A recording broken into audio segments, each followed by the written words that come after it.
দুগ্গ মারলে বাড়িতে যে আনছি এদিক দব্বা এগুলো খাইয়ে রাখছিলাম এই আর ওই দেবে না এখন আজকের কাট ফেলেছি সব, কারণ এরপর তো কিনে খাইতে হবে, বাড়িতে যাবো কোরবানিতে। আজকে দুগ্গ শেষ করে দিলাম।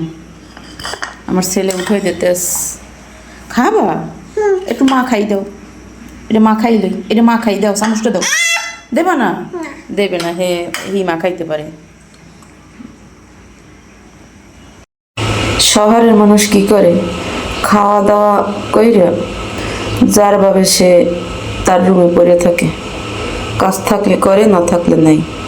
আর গ্রামের মানুষ না খাইয়াও তারা মানুষের নামে সমালোচনা করে।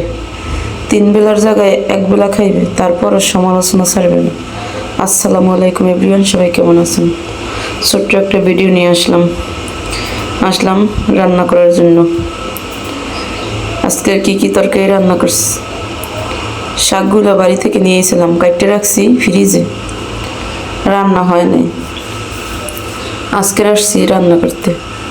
এখন এ দিয়া চিন্তা করতেছি ডিম দিয়ে ডাল দিয়ে বড়া বানাবো, আর ডাটাগুলো ফেলাই দিব।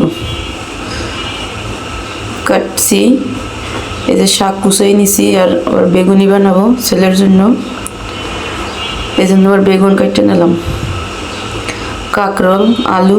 আর আমার ছেলে খাট থেকে খাতা নিয়ে এসে, আর ছোট যে খাতাগুলো ওগুলো সব ফালাই দেয়।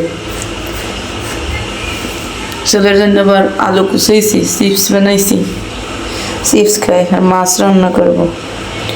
সব কাটা শেষ, ধোয়া শেষ। এদিকেই রান্নার জন্য আইছি, এই যে বড়া বানানোর জন্য সব কিছু রেডি করছি, সব মশলা দিয়ে দিছি। আর কি শাকগুলো দিয়ে ভালোভাবে মাখাই নিব, মাছটাও মাখাই নিছি। আর ছেলের এখন চিপস বেজে দিব আগেই। এদিকে আবার শুটকি মাছ আনছিলাম কুয়াকাটা থেকে, সব রাখছি ফ্রিজে ডিপে। আর চিংড়ি মাছগুলো নর্মালে ছিল, তাই অনেকদিন হয়েছে একটু রোদে দিয়ে রাখি, রোদ ওঠে না, এই জন্য আবার চুলার নিচে দিব। ডালগুলো মাখাই নিতে আসি, মশলা দিয়ে দিছি সব একবারে। এই বড়াটা আমি প্রথম বানাই, কুমড় পাতা দিয়ে আর বানাই না এভাবে কুচি কুচি করে। 1-2 বার বানাইছি আস্তা কুমড় পাতা দিয়ে। আজকের বানাই দেখি কেমন লাগে, কিন্তু মজাই লাগে, যে কোনো বড়া বানাইলেই মজা লাগে। দেখে চিপস ভাজতে আসি, আর মাছটা আবার ভাজি করে নিতে আসি। আর আব্বুরা অফিস বিকেলে, এই জন্য তাড়াহুড়ো করে রাঁধতে হয়।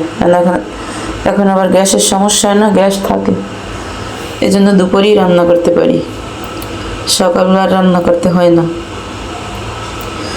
সব কিছু মাখানো শেষ। এই যে বেগুনি বানাবো, আবার আমরা একারা বানাই খাই প্রতিদিন, এই জন্য আজকে চিন্তা করছি দুপুরে বানাই। হ্যাঁ আব্বু খাইবেন, কিন্তু সে খায় নাই, সে তো মোবাইল নিয়ে ব্যস্ত, এই জন্য হলো সমস্যা। আর খাওয়া দাওয়ার প্রতি কোনো রুচি নেই। বেগুনিগুলো ফলতে এই তোমার ভাজা শেষ। বেগুনি চিপস হইলে এখন আর আমার ছেলে বাহির তো খায় না কেনা চিপস, এই জন্য আমি আলু দিয়ে বানাই দিই। পরে আসলাম আবার বড়াগুলো বাজার জন্য, অনেক হয়েছে, এই অর্ধেক আবার রাইখে দিব ফ্রিজে, আর এই অর্ধেক দিকেই বানাই, কারণ আমার একার খাওয়া লাগে, আর আব্বু খায় না বড়া। পরে আস্তে আস্তে করে বড়াগুলো আমি ভেজে নিতেছি। বড়াগুলো মিডিয়ামে জাল রেখে তারপর ভাজতে হয়, না হয় পুড়ে যায় কিন্তু ভিতরে কাঁচা থাকে।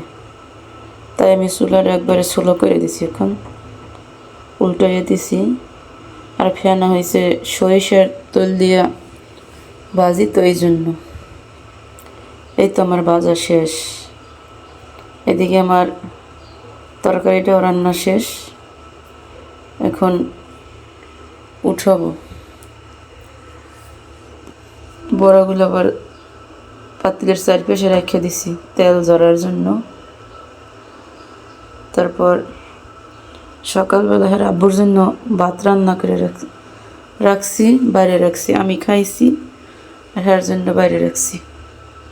হে মোবাইল টিপতে টিপতে আর খাওয়ার সময় পায় নাই, আর আমিও কিছু বলি নাই, এই জন্য আর আমার ভাত রান্না করা লাগে নাই।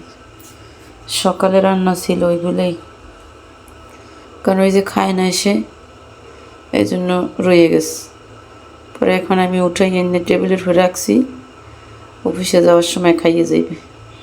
আর যদি না খায় তাও করার কিছু নেই, কারণ হে ভাত না খাইয়েও থাকতে পারে, হ্যাঁ অভ্যাস আছে।